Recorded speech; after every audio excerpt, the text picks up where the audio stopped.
Let's see what is the elapsed time. The elapsed time means the time which passes or go by. Again, pass or go by. Or in other words, it's the duration that you take to do any activity. So when you talk about elapsed time, we are talking about the time that passed or gone by between any two given periods. Or in other words, the elapsed time is the difference. Listen, please, because this is very, very important. The elapsed time is the difference between the starting and the ending time. Wow. For example, the most simple example. This session starts at our math session today starts at what? 1 second. 11:30. 11:30, so it ends after 40. And this is the starting time, right? Yes. And it will end at you will start. Tell me, teacher. The session ends. The teacher finish. Finish, teacher. You're gonna say that at what? 12 and 10. So if I want to know the time that we take together during this session, this is called elapsed time. How can we calculate the elapsed time, teacher? Let's see together how can we calculate. So here we have a nice exercise. A class starts at 9 a.m. and ends at 10 a.m. The difference between the starting time and the ending time is 1 hour. Look, I just started at 9, and after 1 hour, which is 10, I finished. So in that case, I will say that the elapsed time equal 1 hour. Deal?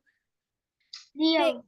Okay, if the netball practice starts at 3 p.m. and it ends at 3:45, so the difference between the starting time and the ending time is how many minutes? 45. 45 minutes. So these 45 minutes are the elapsed time. Exactly like our session today. It starts at 10 and 11 and 30. 11 and 30. Right. First, before we start to calculate the elapsed time of our session, do you know why it is important to calculate the elapsed time? Well, why it is important? What is the benefit of calculating the elapsed time? Because it allows you to work out how long it takes to do anything. For example, if my session starts at 9 a.m. and I want to go to the school to take my kids to the school, and I don't know the duration that I take in my way to go to the school and come back. That means I may miss my session, right? If I start to go to the school lately, maybe I will take a lot of time in my way, and when I return back, I miss my session. But if I know, for example, if I know that my way to the school takes 20 minutes, and now it is 8:30, and my session starts at 9 exactly. Can I go and take my kids to the school and come back and not to miss my session? Can I do this?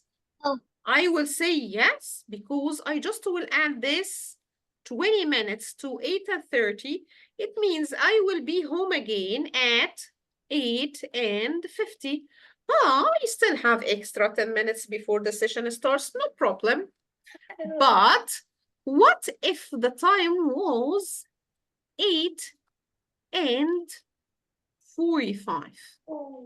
Can I go and take my kids to the school and come back home and not to miss my session?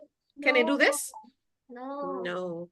If I don't know the elapsed time or the duration, in that time I can go, and when I come back, I miss the session and start to cry. Oh, I missed my session.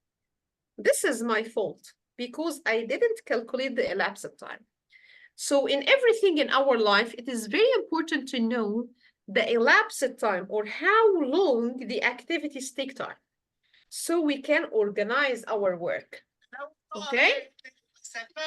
So can we organize what? Our work. So this is the importance of